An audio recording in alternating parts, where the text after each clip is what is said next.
불과 지난주까지만 해도 부목사였는데 이제 강사가 돼서 여기 섰습니다.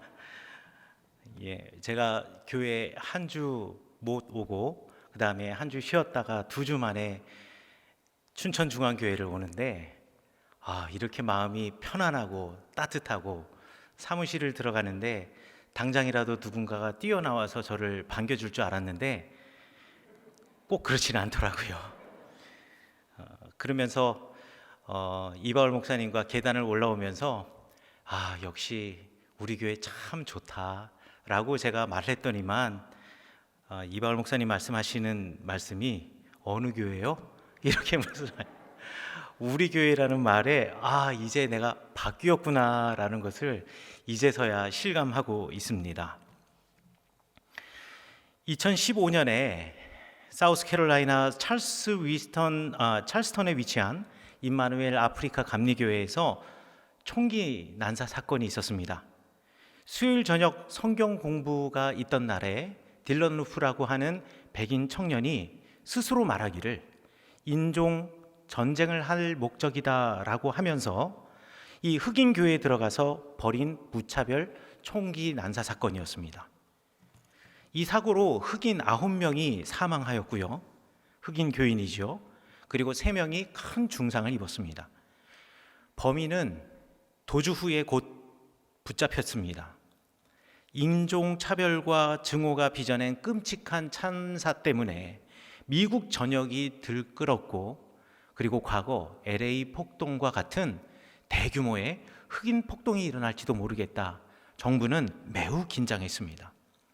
그런데 불행 중 다행으로 그런 일은 벌어지지 않았지요. 무엇보다도 피해 당사자인 그 유족들이 보여준 의연한 모습이 사람들의 마음을 감동시켰습니다. 티완자 샌더스라고 불리는 희생자의 어머니 펠리시아 샌더스가 이렇게 이야기를 했습니다.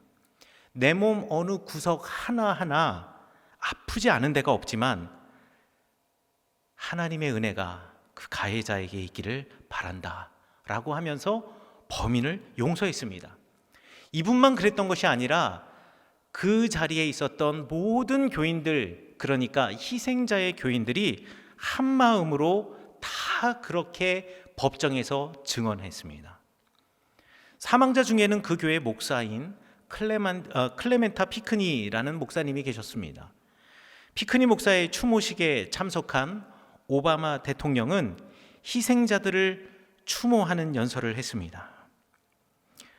살인자를 용서하고 그가 변하기를 기대하는 희생자 가족들과 생존자들의 말들에 이 감동을 받은 오바마 대통령은요, 당시 대통령은 어메이징 그레이스를 반복하면서 연설을 끝낼 듯 하더니 낮은 소리로 그리고 천천히 우리 찬송가에서 나 같은 죄인 살리신으로 잘 알려져 있는 어메이징 그레이스를 부르기 시작했습니다.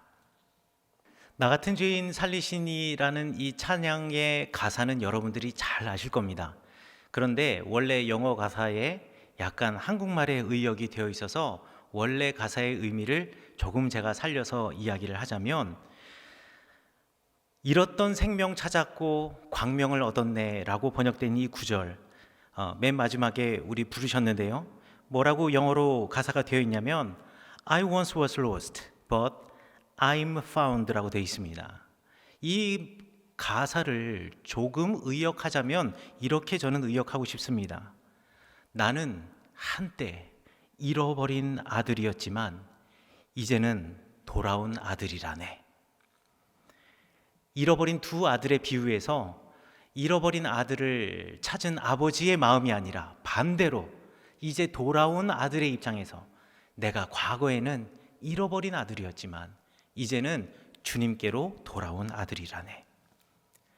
이 찬양을 부르는 이유는, 그리고 이 찬양이 너무나 미국인들에게 큰 감동을 지운 이유는, 희생자의 가족들이, 그 범인이 지금은 우리의 가족을 죽인 잃어버린 아들과 같은 사람이지만 주님이 그와 함께 하신다면, 그리고 그가 주님을 알게 된다면 돌아온 탕자처럼 언젠가 주님께로 돌아갈 것이다라는 믿음을 가지고 있었기 때문에 그 범인을 용서할 수 있었고, 우리는 살인마라고 욕하고 손가락질하는 그를 다른 눈으로 볼 수 있었던 것입니다. 이 어메이징 그레이스는요, 시대와 장소를 뛰어넘어서 심지어는 기독교인이 아닐지라도 그 잔잔한 멜로디로 모든 사람들의 마음을 녹이는 찬양입니다. 이 노래를 작사한 존 뉴턴은 영국에서 상선을 탔던 아버지를 둔 사람이었습니다. 벌써 11살 때부터 도제로 아버지와 함께 상선을 탔는데요, 이 아버지의 상선이 주로 하는 일이 뭐냐면 노예 무역이었습니다. 흑인 노예를 수송하는 노예 무역에 11살의 나이부터 종사하기 시작한 겁니다. 당시 노예로 납치되었던 사람들은 가축 이하의 대우를 받았고요, 아프리카에서 잡혀온 이후로 유럽에 오는 그 순간까지 수많은 질병으로, 또 위생 상태가 워낙에 좋지 않아서 오는 길에 정말 많은 노예들이 간염, 탈수증, 그리고 영양실조 등으로 사망했다고 합니다. 존 뉴턴도 이러한 그 노예를 향한 대우를 당연하게 생각했지만 1748년 5월 10일, 그러니까 존 뉴턴이 22세 때던 때에 전기를 맞이하게 됩니다. 그때 배가 폭풍우를 만났는데요, 거의 배가 전복될 지경이 되었을 때 비로소 존 뉴턴이 태어나서 처음으로, 본인이 고백하기는 태어나서 처음으로 주님께 간절히 기도했다고 합니다. 아버지도 독실한 캐톨릭 신자였고 어머님도 성공의 교인이었습니다. 비록 신앙의 가정에서 자랐지만 그 신앙을 마음속 깊이 간직하지 않았던 존 뉴턴이 비로소 죽음을 앞두고 좌초될 위기에 배에서 하나님께 처음으로 마음에서 우러난 기도를 한 것이죠. 배는 기적적으로 폭풍우를 벗어났고 무사히 귀선했습니다. 그 후 6년간 더 이 노예 무역에 종사하기는 했지만 이 존 뉴턴은 자기 배 안에 수송되어지는 이 노예들, 흑인 노예들의 처우를 개선하기 위해서 대단히 6년간 노력했다고 합니다. 그리고 1755년에 병을 이유로 하선을 하고 난 다음 공부를 해서 성공의 사제가 되었습니다. 그리고 1772년에 바로 오늘 여러분들이 부르시는 찬양 어메이징 그레이스, 나 같은 죄인 살리신이라는 찬송의 작사를 하게 되었습니다. 이 곡을 작사한 이 사람은요, 흑인 노예 무역에 관여한 것을 스스로 깊이 후회하고 그것과 관계없이, 그것과 상관없이 나를 불러주신 하나님의 은혜에 감사하는 마음을 담아서 이 곡을 작사한 것입니다. 세월이 지나면서 이 어메이징 그레이스는 영국을 떠나서 미국에 정착하게 되었습니다. 18세기 말 19세기 초에 미국에서는 제2차 대각성 운동이 있었습니다. 미국이 청교도 정신으로 시작된 나라이긴 하지만 불과 이때만 하더라도 미국 국민의 대략 10%만 신앙을 가지고 있었고 90%는 하나님을 모르던 사람들이었습니다. 이때 우리가 하나님의 신앙으로 돌아가자라고 하면서 온 나라의 부흥회가 곳곳에서 벌어지면서 가장 많이 불렸던 찬양이 바로 이 어메이징 그레이스였습니다. 특별히 미국 남부 지역의 침례교와 감리교에서 하나님의 용서와 구원, 은혜를 노래하는 이 찬송가가 널리 불려졌습니다. 그리고 남북 전쟁 중에도 어메이징 그레이스는 남군과 북군 모두에게 애창곡이 되었습니다. 여기서 뭔가 좀 이상한 것을 느끼지 않으셨나요? 남부군이 이 노래를 부른다라는 것이 사실 말이 안 되는 겁니다. 남부군이 이 노래의 가사가 쓰여지기까지의 역사를 알고 있다면 이 노래를 양심상 부를 수가 없습니다. 미국의 역사를 깊이 더 들어가면 다른 각도에서 어떻게 볼지는 모르겠지만 어찌되었던 남부군은 표면적으로 흑인 노예 무역을 찬성하고 흑인을 노예 삼는 것을 당연한 것이라고 생각하였고 백인이 흑인보다 우월하다라고 생각하던 사람들이었습니다. 남부군이 흑인과 흑인 노예에 대해서 취하는 태도는 존 뉴턴과 정반대에 있었습니다. 그런데 이 남부군이 왜 이 어메이징 그레이스라고 하는 찬송가를 불렀을까요? 이 남부군들도 제2차 대각성 운동에서 은혜를 받았던 기독교인들이고 이 찬송을 부르면서 주님의 은혜를 갈구했던 때가 있었습니다. 특별히 전쟁의 긴박한 상황에서 이겨야 하겠고 살아남아야 하겠기에 주님의 은혜가 더욱 필요했을 겁니다. 그래서 그 구원과 은혜를 노래하는 이 찬송을 불렀던 것은 아니었을까요? 찬송가의 맥락과는 전혀 관계없이 말입니다. 여러분, 성경에는 지혜문학이라고 분류된 책들이 있습니다. 잠언, 전도서, 욥기가 바로 지혜문학이라고 불려지는 그 카테고리 안에 들어가는데요. 이 책들 중에서 전도서와 욥기는 하나님의 말씀대로 살아가는 사람들이 왜 고난을 받는가, 왜 고통을 받는가에 대한 현실적인 고민에 대한 지혜를 주는 책입니다. 특별히 그 중에서 욥은 의롭지만 욥의 머리로서는 이해할 수 없는 고통을 당했던 사람입니다. 그 고통 가운데서 욥은요, 자기 신앙을 버리지 않았습니다. 하나님 우편에 굳건히 서 있었습니다. 그런데 화근은 친구들이었습니다. 친구들이 와서 욥이 처한 현실을 재단하기 시작한 겁니다. 하나님의 사람도 고통받을 수가 있습니다. 주님의 말씀을 따라 산다라고 열심히 살아가지만 실패할 수도 있습니다. 그러나 친구들의 기준에서는 하나님의 사람의 실패, 주님과 동행하는 사람의 고통은 있을 수 없는 일이었습니다. 왜냐하면 그들은 소위 말하는 성공신학과 번영신학을 따르는 이들이었기 때문에 그렇습니다. 하나님이 은혜와 복을 주시는 사람들은 무조건 성공해야만 합니다. 실패하면 안 됩니다. 만약 여러분의 삶에서, 기독교인들의 삶에서 약간의 실패와 고난이 있다면 그것은 그 사람이 무언가 주님 앞에 잘못한 것이 있다라고 생각하는 사람들이 바로 성공신학과 번영신학을 가진 사람들의 특징입니다.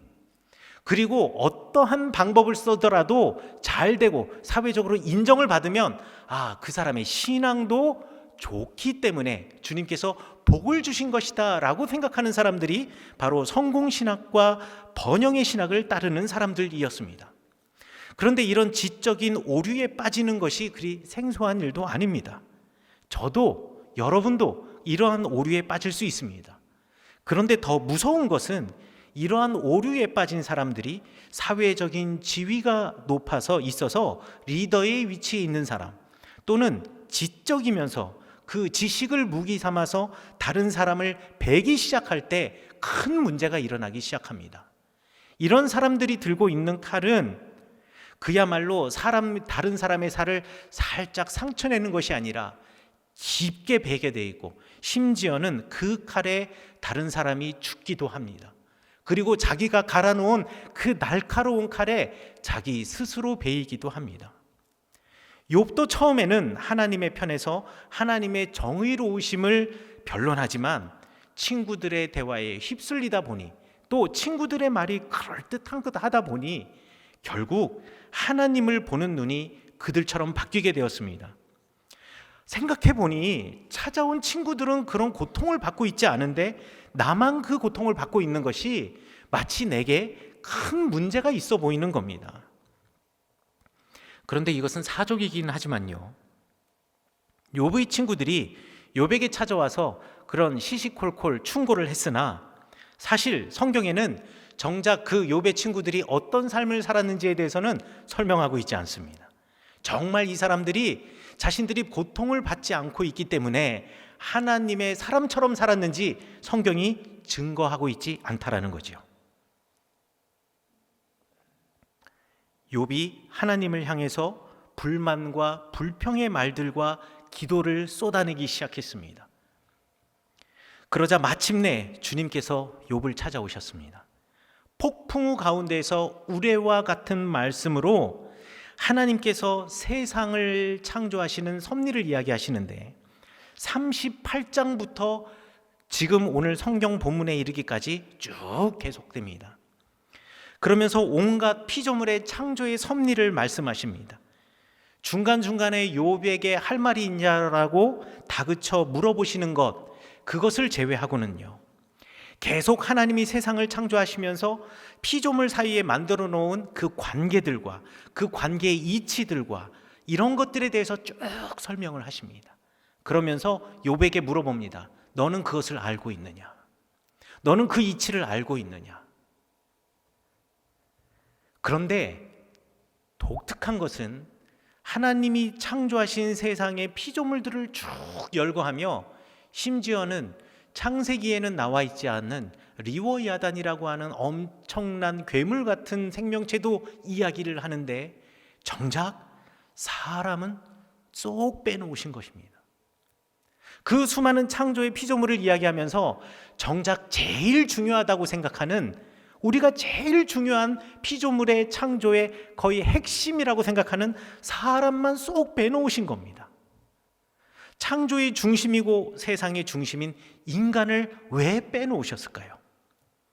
그것이 바로 하나님이 욥에게 말씀하려고 하는 의도입니다. 오늘 성경 본문의 말씀은 욥의 마지막 대답입니다. 그리고 이 말이 대답이면서 동시에 욥이 자기가 쓴 반성문이기도 합니다. 반성문에서 이렇게 이야기합니다. 주님, 저는 그동안 알지도 못하는 일을 말했습니다. 하나님의 섭리를 알지도 못했습니다. 하나님이 창조하신 피조물과 피조물과의 관계와 그 이치에 대해서 알지도 못했습니다. 그러고서는 저의 기준으로 마음껏 짓거려댔습니다. 그동안 제가 알지도 못하는 것을 안답시고 이야기한 것, 이제 그것을 회개합니다. 그럼 욥이 알지도 못하고 말했던 것이 무엇일까요? 하나님의 눈으로 세상을 보지 않았고 주님의 마음으로 주님과의 대화, 주님과 기도하지 못했다는 것입니다. 나의 성공과 번영의 렌즈로 세상을 바라보았지 세상을 하나님의 눈으로 바라보지 못했다라는 겁니다. 그 성공과 번영의 렌즈로 세상을 바라보고 나를 바라보면 현실은 괴리투성이입니다. 왜 나 같은 사람이, 나같이 의로운 사람이 고통을 받는가? 그러나 우리는 세상이 나를 중심으로 움직이지 않는다라는 것을 알아야 합니다. 세상에 많은 자기 개발서, 여러분들 인터넷 교보문고나 예스24나 수많은 인터넷 서점을 검색해 보면 제일 먼저 뜨는 베스트셀러가 자기 개발서인데요. 자기 개발서는 세상의 중심이 나라고 가르칩니다. 그러나 성경에서는 세상의 중심이 하나님이라고 가르치십니다. 종종 사람들은 신앙인이라고 할지라도요, 내가 잘 되면 하나님은 옳고 정의로운 분이시고 자비로운 하나님이시라고 이야기를 합니다. 그러나 내가 기대한 대로 되지 않으면요, 하나님은 응답하지 않으시는 분이시며 심지어는 존재하지 않으시는 분이라고 몰아대기까지도 합니다. 하지만 내 인생에서 한 발자국 뒤로 벗어나서 하나님의 눈으로 세상을 바라보고 나의 삶을 바라보면 내가 지금 얻으려 하는 것이 나만 위한 것일 뿐, 그것 때문에 관계가 헝클어지거나 사회적인 문제가 되거나 자연이 파괴되거나 하나님의 세상을 훼손시킬 수 있다는 것, 우리가 그것을 알게 되는 겁니다. 그런데 사람들은 이기적이기 때문에, 그것도 아주 지독하게 이기적이기 때문에 그들을 보지 못하고 나에게만 집중하는 겁니다. 그리고 하나님의 마음을 알려고 하지 않습니다. 이것이 바로 우리가 맥락 없이 기도를 하는 원인입니다. 마치 남부군이 자기 위안을 얻기 위해서 맥락 없이 어메이징 그레이스를 불렀던 것처럼 우리도 하나님을 부르며 기도하지만 하나님의 시선으로 세상을 바라보고 하나님의 눈으로 나의 삶을 바라보지 않은 채 맥락 없이 원하는 것을 하나님께 요구하는 거지요. 그러면서 기도를 통해서 하나님의 생각을 바꾸려고 하는 겁니다. 하나님의 계획은 그것이 아닌데 내가 원하는 것이 그것이니까 주님이 생각을 좀 바꾸세요. 나 이거 해야 합니다. 나 이거 얻어야 합니다. 우리는 이제 시각을 바꾸어서 기도해야 합니다. 생각해 보세요. 하나님에게는 2명의 아들이 있습니다. 한 아들은요, 남학신 파는 아들이에요. 또 다른 아들은요, 집신 파는 아들이에요. 집신 파는 아들만 있는 것이 아니라 남학신 파는 아들도 있는 겁니다.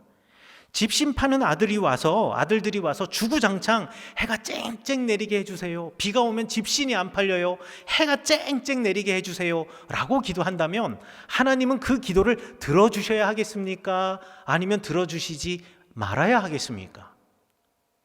그러면 들어주었다고 치자고요. 그러면 이 집신 파는 아들이 집신을 잘 팔 수 있을까요? 아니요, 그렇지 않습니다. 비가 안 오고 해만 쨍쨍하면 식물이 어떻게 자랍니까? 벼와 밀이 어떻게 자랍니까? 곡물이 제대로 자라지 못하면요, 지피 생산이 안 돼요. 지피 생산이 안 되면 결국 집신 만들 수 있는 재료도 없는 겁니다. 하나님의 창조의 세계의 원리를 우리가 보고 그 세계 속에 내가 있다라고 생각하면 우리의 기도가 바뀌어질 텐데, 당장에 내가 생각하는 이익 때문에 나의 기도가 깊어지지 못하고 나의 기도가 주님의 시각이 아니라 나의 시각에 머무를 수밖에 없는 것입니다. 하나님의 세상의 이치에 대한 맥락도 없이 기도하는 이들이 사실 저나 여러분이나 너무나 자주 그러한 기도들을 한다라는 거지요. 이것이 바로 우리가 기도를 하지만 응답을 받지 못하는 이유 중에 하나입니다. 그렇기 때문에 응답받는 기도는 하나님의 눈으로 세상을 바라보면서 나만 살기 위한 기도가 아니라 함께 살아가면서 모두가 살 수 있는 기도, 그 기도들이 바로 여러분 응답받는 기도가 되는 것입니다. 그렇다고 나를 위해서 기도하는 것이 잘못됐다라는 이야기가 아닙니다. 나만을 위하여서 기도하고 나의 이익만을 위해서 기도하는 것이 문제가 있다라는 것이죠. 그렇기 때문에 종종 중보기도가 더 힘이 있다라고 말을 하는 것입니다. 이제 여러분들 새해에 새로운 기도의 제목을 만들어 보시기 바랍니다. 나만 살기 위한 기도가 아니라 함께 살아가는 기도, 그리고 모두가 살 수 있는 기도를 만들어 보시기 바랍니다. 주님께서 그 기도를 들어주실 줄 믿습니다. 춘천중앙교회 장로님들도 이러한 기도의 장로님들이 되시기 바라겠습니다. 장로님들이 존경받는 이유는 장로라는 직분을 갖고 있기 때문이 아니라 주님의 마음을 가지고 주님의 시각을 가지고 교회를 위한 기도, 우리 춘천중앙교회 공동체를 위한 기도, 교인들을 위한 기도의 자리에 계시기 때문에 존경받으시는 겁니다. 그러므로 일평생 장로로서 헌신하는 것이 회의 참석이나 의사결정에 중요한 역할을 하는 교회의 중요한 직분자로서의 일이 아니라 교회 공동체와 주님의 나라를 위해서 기도에 무릎을 꿇는 헌신이어야 하겠습니다. 우리 장로님들 기도하며 계획하시고 기도하며 성도들의 마음을 살피시고 기도하면서 결정하시는 장로님, 내가 가지고 있는 상식이 아니라 기도하며 주님의 눈으로 교회를 바라보시고 성도들을 바라보시고 공동체를 하나로 일구어내시는 장로님들이 되시기를 간절히 축원합니다. 성도님들도 이러한 장로님들이 되시기를 바라며 새벽마다 장로님들을 위해서 중보기도 해 주십시오. 우리 장로님들도 새벽마다 우리 교인들을 위하여서, 여러분들을 위하여서, 우리 공동체를 위하여서 기도할 것입니다. 우리 이렇게 기도로 세워가는 아름다운 공동체, 나만을 위한 기도가 아니라 서로를 위한 기도를 할 수 있는 공동체, 나의 시각으로 기도의 제목을 내는 것이 아니라 하나님의 시각으로, 우리 주 예수 그리스도의 시각으로 새로운 기도의 제목을 내는 우리 춘천중앙교회 교인들 되시기를 간절히 축원합니다. 기도하시겠습니다. 하나님 아버지 감사합니다. 우리를 기도의 자리로 부르신 주님께 감사드립니다. 주님, 이 코로나의 시대 속에 나와 주님과의 1대1의 관계가 더욱 깊어지는 이 시간, 우리가 더욱 기도로 주님 만나는 하나님의 자녀 될 수 있도록 인도하여 주옵소서. 주님, 기도를 하되 나만을 위한 기도가 아니라 공동체를 위한 기도, 그리고 내 옆에 있는 사람을 위한 기도, 그리고 나와 더불어 모두가 함께 살아가는 기도를 하는 우리가 되게 인도하여 주시옵소서. 그래서 날마다 기도의 응답을 얻는 기도의 일꾼들이 되게 인도하여 주시옵소서. 그리고 기도 응답의 고백이 나의 신앙의 간증이 되게 인도하여 주옵시고, 그 간증이 넘쳐나는 우리 거룩한 춘천중앙교회 되게 인도하여 주시옵소서. 예수님 이름으로 기도하였습니다.